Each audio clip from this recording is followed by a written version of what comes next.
날카로운 시선으로 무장한 대열 사이를 쏘아보고 곧 전군을 옆으로 쭉 훑어본 두령은 교만으로 부풀어 오르고 자신의 힘에 대한 자랑으로 완고해졌다.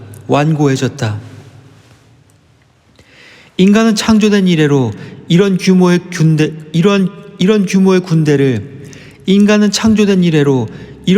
군대를 단 한 번도 본 적 없었다. 이 군대에 비하면 그동안 인간이 동원했던 그 어떤 군대도 두루미 때의 공격을 받고 여지없이 패했다고 하는 난쟁이족 보병대, 그리스 신화의 피그마족, 난쟁이족 보병대보다 더 나았다고 말할 수 없었다. 플레그라, 파렌의 반도의 옛 이름, 플레그라의 온 거인족들이 테베와 일리움에서 싸운 영웅의 무리, 일리아스의 영웅들, 영웅의 무리에 가담하고 그 양편의 원군의 신들이 합세한다 해도, 아니 유더의 아들 아서왕, 유더의 아들에 관한 전설이나 이야기에 나오는 브리톤과 아모리카, 지금의 브르타뉴, 아모리카의 기사들에게 포위당했던 무사들까지 합세한다 해도 마찬가지일 것이다. 그러나 세례교도나 비교도를 막론하고 그 이후에 아스프라몬트, 네덜란드의 도시, 몽탈반, 프랑스 남부의 도시, 다마스커스, 모로코, 트레비존드, 흑해 연안의 항구 도시, 트레비존드에서 창시합했던 자들이나 샤르마뉴,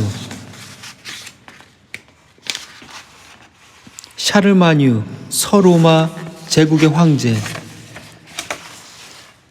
사르마뉴가 용사들과 함께 폰탈라비아, 스페인과 프랑스 국경의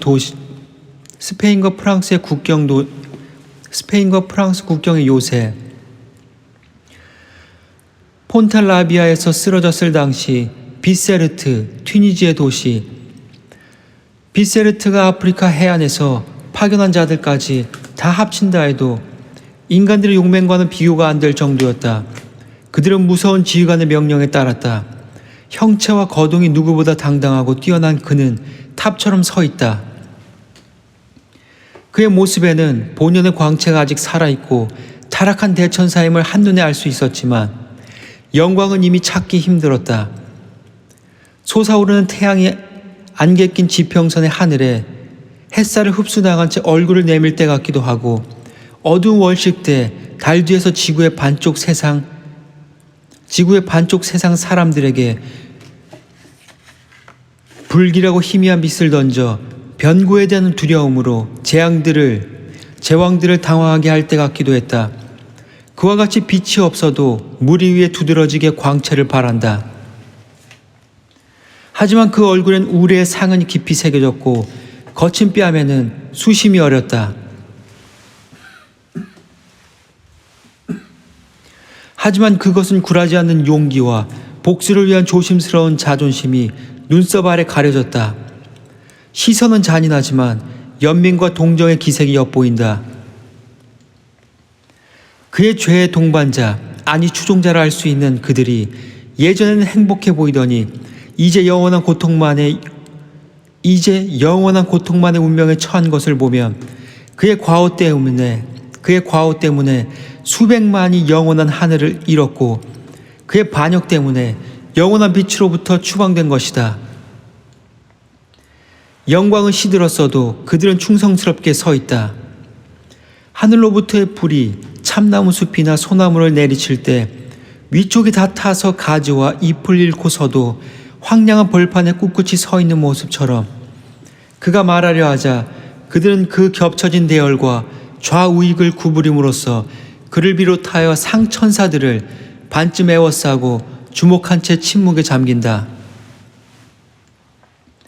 그는 세 차례나 말을 시작하려다 차마 억누르지 못하고 천사들이 눈물을 세 차례나 흘리더니 가까스로 한숨 섞인 말을 꺼낸다. 오, 무수히 많은 불멸의 영들이여, 전능자 외에는 비길 데 없는 권능들이여, 우리가 벌인 전투는 지금 우리가 서 있는 장소와 입 밖으로 내기도 지겨운 비참한 변화가 실증하는 바와 같다. 하지만 과거와 현재의 깊은 지식으로 앞날을 미리 알거나 예언할 수 있었다 해도 여기 이렇게 선 신들의 연합군이 패배하리라고는 꿈에도 생각할 수 없었을 것이고, 이렇게 패배한 지금에서조차도 우리가 추방당함으로써 하늘이 텅 빌 정도의 막강한 힘을 보유한 우리 군대가 힘으로 다시 일어서서 하늘로 올라가 원래의 자리를 되찾는 일이 불가능하리라 믿을 자가 있겠는가? 내가 군대를 엉뚱한 길로 이끌었거나 위험을 무릅쓰지 않고 안일하게 대처하다가 패배하여 우리의 소망을 만든 게 아니었다는 것은 하늘의 모든 군대가 얼마든지 증언할 수 있는 일이다. 우리의 패인은 하늘에서 왕으로 다스리고 있는 분께서 당시까지는 과거의 명성과 천국 신민들의 동의와 관례에 따라 보좌에 앉아서 아무 문제 없이 왕으로서 권세를 온전히 발휘할 수 있었기 때문에 그분의 힘이 어느 정도인지 제대로 드러나지 않았었고 알려지지 않았다는 데 있다. 그런 사정 때문에 오판에서 반역을 시도했고 몰락을 자초했다. 이로 말미암아 그분의 힘이 어느 정도인지를 알았고 우리의 힘이 어느 정도인지도 알았기 때문에 우리 쪽에서 도발하지는 않겠지만 그쪽에서 도발하려는 경우에 또다시 싸우는 것에 두려움도 없게 되었다. 이제 우리에게 남은 더 나은 방책은 온갖 기만수를 동원해서 은밀하게 행하여 힘으로는 해낼 수 없는 일을 이루어내는 것이다. 그러면 그분께서는 힘으로 승리한 자는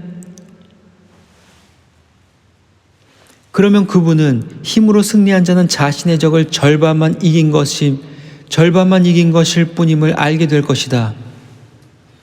그분께서 오래전부터 어느 곳에 새로운 세계를 창조하시고 어떤 세대를 선택해서 천국의 아들들과 동등한 은총을 주시어 거기에서 살게 하려는 계획을 세워두었다는 소문이 하늘에 파다하다. 정탐 수준에서 그칠지라도 우리가 가장 먼저 진군해야 할 곳은 바로 그곳이다. 그곳이 아니더라도 우리는 여기를 떠나 다른 곳으로 가야 한다. 이 지옥의 구덩이는 하늘의 영을 언제까지나 가둬둘 수 없고 저 시면도 언제까지나 어둠에 덮여 있지는 않을 것이기 때문이다.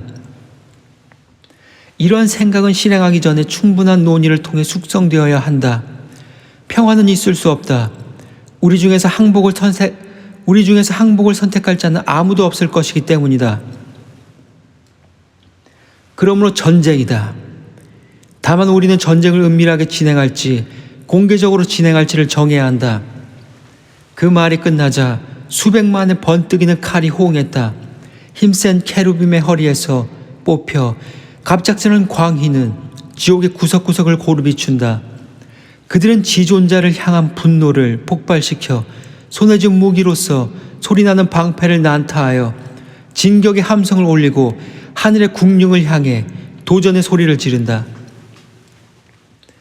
산이 멀지 않은 곳에 있어 무서운 봉우리에서 소용돌이 치는 불과 연기를 내뿜고 나머지는 온통 윤기 나는 비늘 모양으로 빛난다. 분명히 그 내부에 유황의 작용인 금광이 묻혀 있다는 증거이다. 그쪽으로 황급히 날개를 퍼덕이며 대부대가 달려간다. 삽과 곡괭이를 휴대한 공병대가 들의 참호를 파고 보루를 쌓기 위해 왕의 진영에 앞서 달리는 것처럼 만몬이 그들을 이끈다. 만몬, 하늘에서 떨어진 가장 부정한 영. 그는 하늘에서도 언제나 시선과 생각을 아래로 향하여 하나님을 뵙고 마음이 청결한 자는 복이 있나니 저희가 하나님을 볼 것이며 마태복음 5장 8절. 하나님을 뵙고 즐기는 것과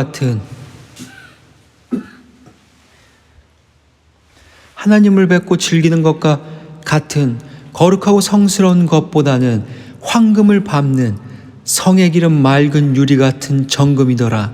요한계시록 21장 21절. 황금을 밟는 저 화려한 하늘의 포도에 더욱 찬탄을 보냈었다.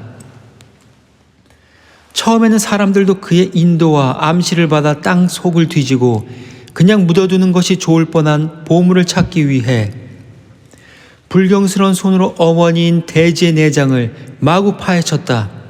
그의 일당은 산에 커다란 구멍을 뚫고 금덩어리를 파낸다. 지옥에서 재물이 나온다고 기이하게 생각하지 마라. 이 지옥의 땅은 값진 해독에 가장 알맞은 땅이니 하지만 인간계의 위협을 자랑하며 바벨이나 멤피스 왕의 업적에 감탄하여 말하는 자들이여, 이곳에서 배우라. 어떤 명예와 힘과 예술에 대한 위대한 기념비도 타락의 영은 쉽게 뛰어넘을 수 있고 그들의 끈질긴 노력과 수많은 손, 피라미드 하나 세우는데 36만 6천 명이 20년간 노동해야 했다. 그들의 끈질긴 노력과 수많은 손으로도 당대는 성취하기 어려운 것을 이들은 단 한 시간 만에 처리한다는 것을 알아야 한다.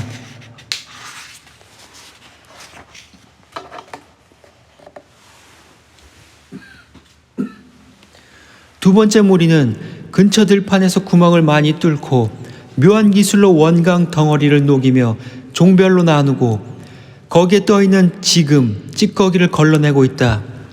세 번째 무리도 땅 속에다 각종 거푸집을 만들고 끓는 구멍에서 묘한 방법으로 액체를 끌어들여 거푸집을 가득 채운다. 마치 존 밀턴은 오르간 연주자였다.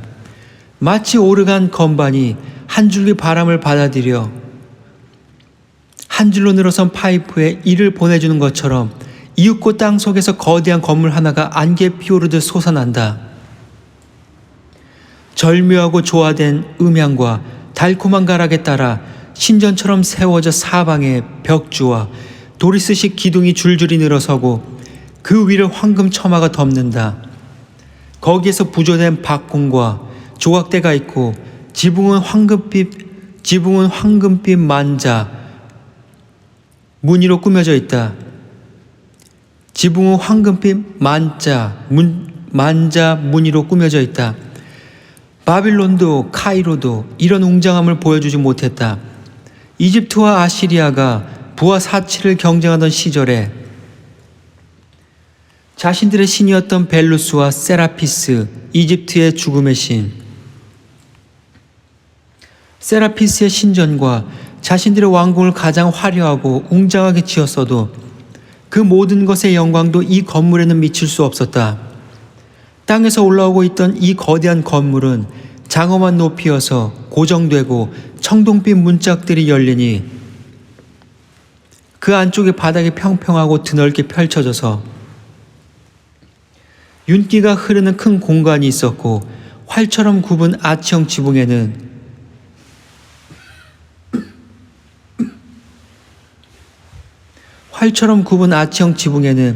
신묘한 마술로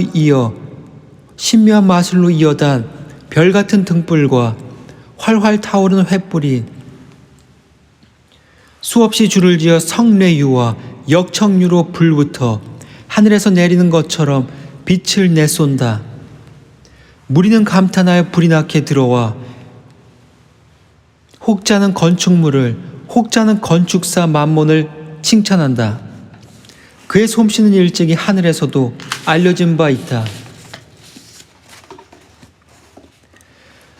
대왕에게 권세를 부여받아 등급에 따라 빛을 내는 가귀의 천족을 통치하도록 허락받아 천사들이 그 손에 호를 지니고서 군주들이 앉는 거처로 사용되고 있었다. 또한 그 건축가는 고대 그리스에서도 칭송을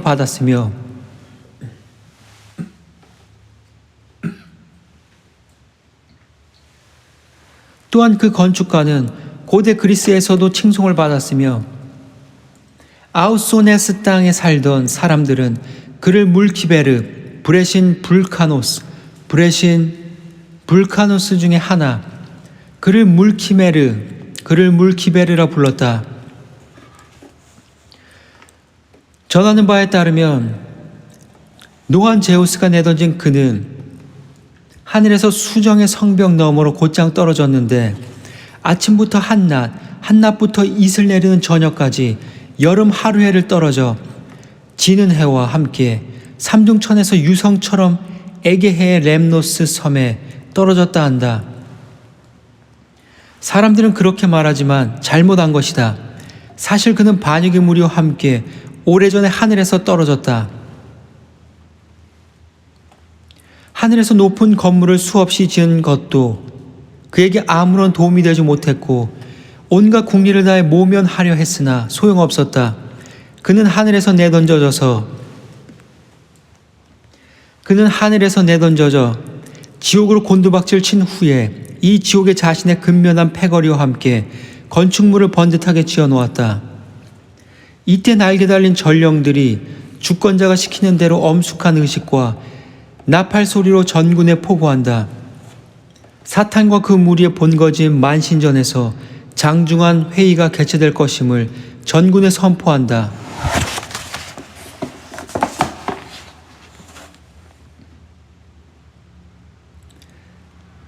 나팔 소리는 각급 부대에서 계급이 높거나 군사들에게 선출되어 높은 지위에 오른 지휘관들을 호출하는 신호였다. 그들은 이내 수백 수천의 부하를 거느리고 몰려들었다. 통로는 그들로 넘쳐나고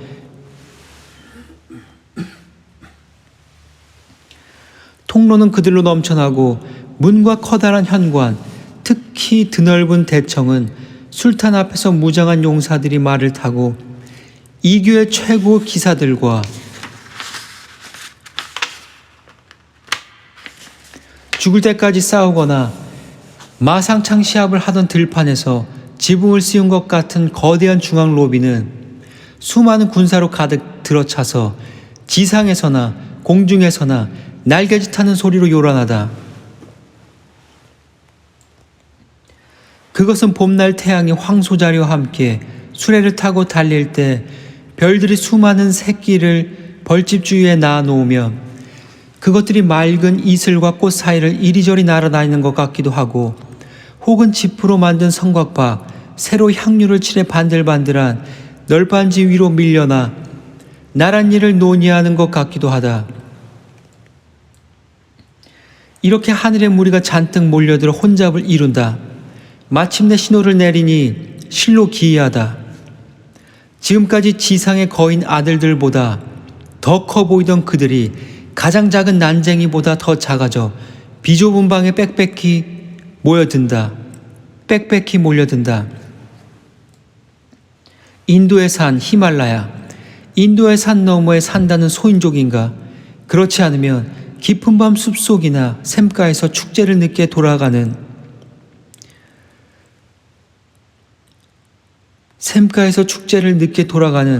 어느 농부가 보기도 하고 또 본 것으로 생각하기도 한 그 꼬마 요정들인가? 하늘의 달이 관객으로 앉아 지상 가까이 창백한 저 궤도를 돌 때 활락과 춤에 도취된 그들이 신나는 음악으로 그의 귀를 자극하며 그의 가슴은 이내 환희와 공포로 고동쳤었다. 이렇게 실체 없는 영은 거대한 형체를 지극히 작은 모양으로 줄이고 수는 헤아리기 힘들지만 이 지옥 궁전의 중앙 로비를 자유롭게 다닐 수 있었다.